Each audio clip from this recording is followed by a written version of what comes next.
Hello again. Welcome back, everybody. In this lecture, what we're going to be doing, as was mentioned earlier, is really defining what social psychology is all about. In addition to that, we're going to be going over how we'll be approaching different social psychology topics throughout the entirety of this class.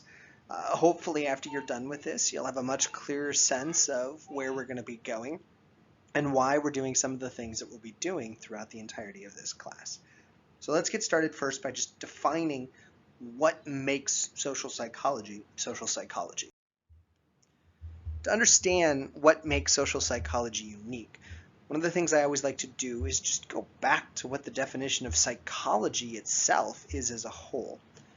If we look at what most psychologists aim to do, their goal is almost always first understanding why we're doing the things we're doing, then using that understanding to be better predictors of our world around us.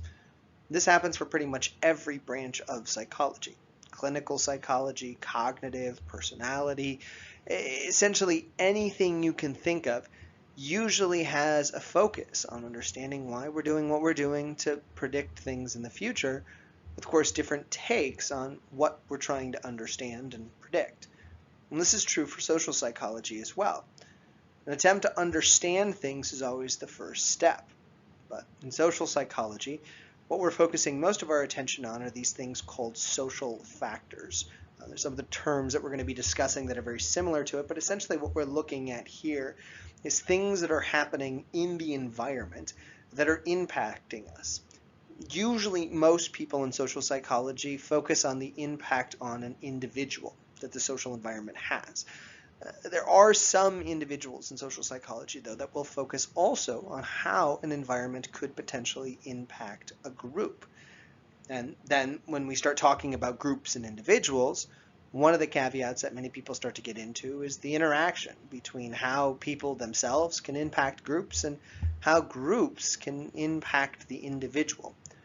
This circular relationship is actually something we'll be exploring later on as we progress through the class. But understand, when we're doing all of these different kind of peers into the life of an individual, we're doing it with the attempt to, once we understand it, be able to predict things. Be able to say, look, if these things are happening in the environment, or this person's exposed to this group, this is probably how they're going to think or react or maybe even feel about that situation. Those goals of social psychology is what makes this branch of psychology unique. Again, there's still this attempt to understand and predict, but in social psychology, the focus is on the social environment and sometimes groups that we're trying to understand so we can predict how people will behave in different social environments and in different groups. We want to really pin down a definition of social psychology. What you'll usually see when people define what social psychology is kind of a scientific attempt to understand how thoughts, feelings, and behaviors are being impacted, both for groups and individuals, by the social world around us, be it real or potentially, and this is kind of neat, imagined. Many people in social psychology, as we'll see when we progress, sometimes study impacts of social environments that are all internally in our head. This push to go fast, or these kind of stressors that we might have, or things that are kind of pulling us in different directions. Some of those might be externalized. They might be physically there, or they could just be things that we've come up with on our own. And when we're looking at those things that are pushing us, we again give them a name. Sometimes you'll see people call them social factors. Other times in textbooks and research, you'll see those things called social influences. In essence, social influences, social factors, are those things in our world that are potentially impacting our thoughts, emotions, and behaviors. And when social psychologists study stuff, they tend to usually specialize in specific social influences. Things like academia, or stressful situations, or kind of group dynamics. A lot of different things that we'll actually be looking at through the class. But it's also important to note when we start talking about these social influences that there is a lot of room for variability. You might be surprised as we progress in this class when we talk about how effective some of the manipulations are on people's behaviors. We might say that, say, 65% of the population in this sample was kind of moved in this direction, or there seems to be a mild correlation between these two things that we're looking at. And it might even lead you to question whether or not what we're finding is really reliable or valid at all. You understand that one of the big reasons why it is so hard to find very concrete evidence, especially in social psychology, also for personality for that matter, is because when we look at how the environment is impacting individuals, the environment that we all encounter is kind of unique to us. One of the things that will often be cited in social psychology research is these ideas of these things called construals. The kind of twists and turns that we take with the material that we're being presented that tends to cause us all to experience the world in very different ways. I love this picture of an elephant that you see pictured here on this slide because it really highlights how, even if we're all relatively in the same spot and experiencing pretty much the same thing, we might take something very different from it.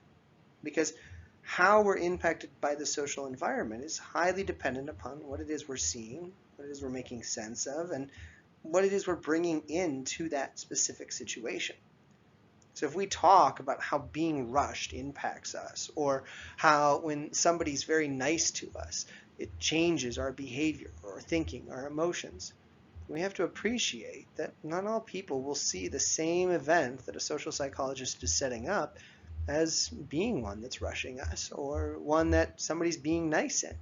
There might be other things that they're seeing or taking with them or kind of interpreting that cause them to not encounter that situation in the same way, and therefore maybe not react in the same way, even if the effect would have been the same if they had construed that situation in the same way as some of their peers.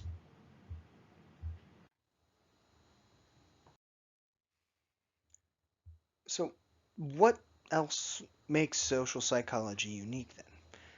One of the things we also have to do when defining what social psychology is all about is separate it out from lots of people who like to think of themselves as social psychologists. And this is kind of unique to this branch of psychology. There aren't a lot of people walking around saying that they're professional developmental psychologists just because they have kids, or people that say they're professional clinical psychologists because they know a couple people that sought therapy or maybe even sought therapy themselves. But in social psychology, you're inundated with people on television, people in classrooms, people who you encounter on the streets that swear up and down that they fully understand the power of the environment on our everyday behaviors, or that they're specialists in one particular area of social psychology because of their encounters or experience. And that's really problematic thinking. Much like other branches of psychology, for somebody to become a social psychologist, they need to not only find something interesting, but they need to actually do research on that specific topic. That means collecting data, verifying some of their ideas through empirical evidence, and ensuring that there's a way to understand not only what it is you're looking at, but the context around what you're finding. This need for collecting verifiable evidence is something that really separates out social psychologists from people that are on the news, that tend to call themselves media reporters or folk theorists. It also separates out the field from lots of historical areas of philosophy that attempted many times to understand the impacts of the environment on us without really being able to find irrefutable evidence to support a lot of their notions. Arguments are great. In fact, they oftentimes get us started in some of the things that we're looking at in social psychology. But if somebody truly is a social psychologist, and if we're going to cover what they do in a class like this, we need that empirical evidence. And it is probably important to note here at this moment that even social psychologists themselves sometimes fall short of the standards that we set. Many of our social psychologists these days kind of fall into the trap of needing to collect data in certain ways to verify some of the ideas that they have, especially in this need to publish article after article in order to keep, say, a position at a major research institute. And it's led to this thing that we started to experience a couple decades ago called the replication crisis, where lots of social psychologists started publishing things that were based on faulty data, sometimes just because of errors in research, but more problematically, many people started to believe that this was kind of an intentional thing, where people were either making up data or massaging data in ways that was extremely unethical to try to kind of make a name for themselves. There's a big insistence in this class that we're going to try to focus our attention on some of the more established research that's out there. But I do want you to kind of keep in mind that there is kind of a need to always push and prod on some of the things that are covered so we truly understand if what we're finding is more than just circumstance. We really do want to be sure that some of the concepts that we're covering meet the rigorous standards that we try to set for ourselves in this branch of psychology that we call social psychology. This also is probably a good time to talk about how social psychology is unique from the other branches of research and psychology that do also hold themselves up to high standards. Many of you might have encountered a sociology class somewhere along the way and wondered if what you were going to learn in this class was identical to what you learned in that class. I will admit there are going to be some overlaps between the two areas. But what really makes social psychology different from sociology is we're not, in this particular class, looking at societies as a whole. Most often, sociologists are interested in kind of large-scale impacts of environmental things and other factors that shift large-scale groups. Social psychologists oftentimes focus on the individual, but even when they focus on the group, they tend to put most of their efforts and kind of attention on the individual level, how kind of subtle shifts impact, theoretically, all of us, not entire societies that we might be interested in looking at. We'll see as we progress kind of this in-between ground when we start talking about cultural psychology later on in the class. But I want you to at least have an understanding of where social psychologists and sociologists kind of assume there's some subtle differences between them. Another branch of psychology that often gets kind of intertwined with social psychology is a branch called personality psychology. And I always find this kind of ironic because if you look at lots of attempts to understand where human behavior is coming from, many people tend to argue that our behaviors are really a byproduct of two big things: our environment, the social factors that we talked about earlier, and also our personality. You'll see me numerous times in this class reference a very famous equation of B equals F of P and E, or essentially our behavior is a byproduct of the function of our personality and our environment combined. Now, this equation really highlights how personality is distinct from the social environment. In that sense, personality is talking about your enduring characteristics, where social psychology is talking about the kind of overlying factors that impact all of us. And what most people have argued is that these things both are trying to accomplish the same thing, understand why we're doing what we're doing, but they're doing it from different angles. Personality looking at our consistencies, and social psychology looking at the environment. And what we tend to find is if we really want to predict behavior well, we need both components to do so. And you'll see in lots of publications that are out there that many people do consider both personality and social factors when trying to really understand a specific situation better. Another area that sometimes gets mixed together with social psychology is this branch called behaviorism. It's probably fair to say that social psychology kind of came about as a result of the behavioral movement that started to occur in the 1920s. When behaviorists started to focus their attention on looking at kind of the changes that the environment had on us, always focusing on the observable, lots of people did flock to this area of interest in psychology. But eventually, there were a number of individuals that contended that behaviorism might not be able to explore all the things that we wanted to explore. It couldn't explore emotions very well. It couldn't talk about interpretations and thought and how that was playing a role in things. And it couldn't explore how some of the environmental factors that we were looking at might not actually impact our behavior, but it might impact us internally. And that's where social psychology kind of broke off from behaviorism. When we started to undergo these realizations that there was more that we could look at beyond the scope of behaviorism. Now, it's really critical to highlight again that these three branches of psychology are not that far from social psychology. They all are trying to understand what it is we're doing and use that to predict things. It's just that, again, angle they're using to understand things is different. And it makes up different branches of psychology, much like all the other branches of psychology that are out there. So how are we going to then discuss the topics within social psychology that we're covering? Well, as I mentioned in the first class, we're going to split this class up into 4 different modules.